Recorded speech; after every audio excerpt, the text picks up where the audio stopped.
Pinapasikat na artista ng Star Magic, nanalo agad ng Best Actress sa France. Ang kaganapan, tingnan ng mga detalye.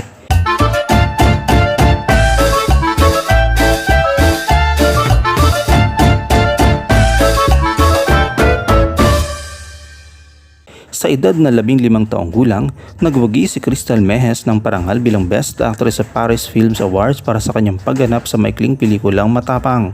Si Crystal Mejes, isang 15-year-old na artista ng Star Magic, ay tila hindi pa rin makapaniwala matapos niyang manalo ng Best Actress sa Paris Film Awards para sa kanyang pagganap sa maikling kwento o short film na Matapang. Saad ng batang aktres na labis siyang nagpapasalamat sa pagkakataong ito na dumarating sa kanyang buhay.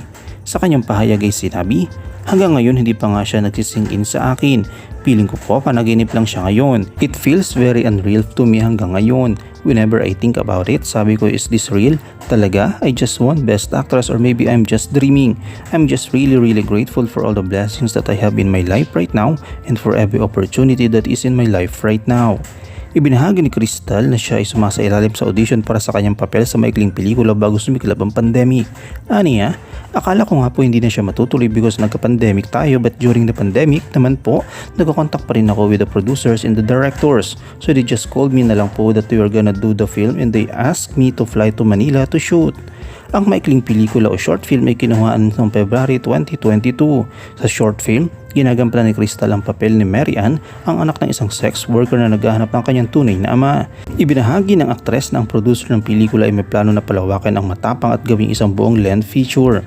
Nang tanungin kung paano niya inilarawan ang kanyang papel, ibinahagi niya na, "My role here, it conveys a lot of emotions, especially the deep ones.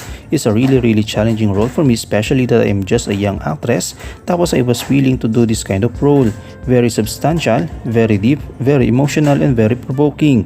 They are planning to do a full-length one and ipapalabas siya dito sa Pilipinas and sa ibang countries."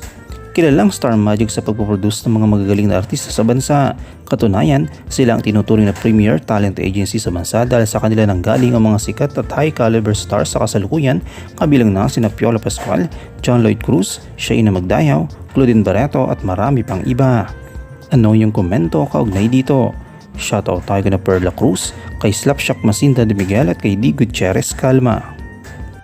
I-comment mo lang ang inyong opinion sa comment section at huwag kalimutang i-like, i-follow, i-subscribe ang bcgram.net para sa mga latest happenings.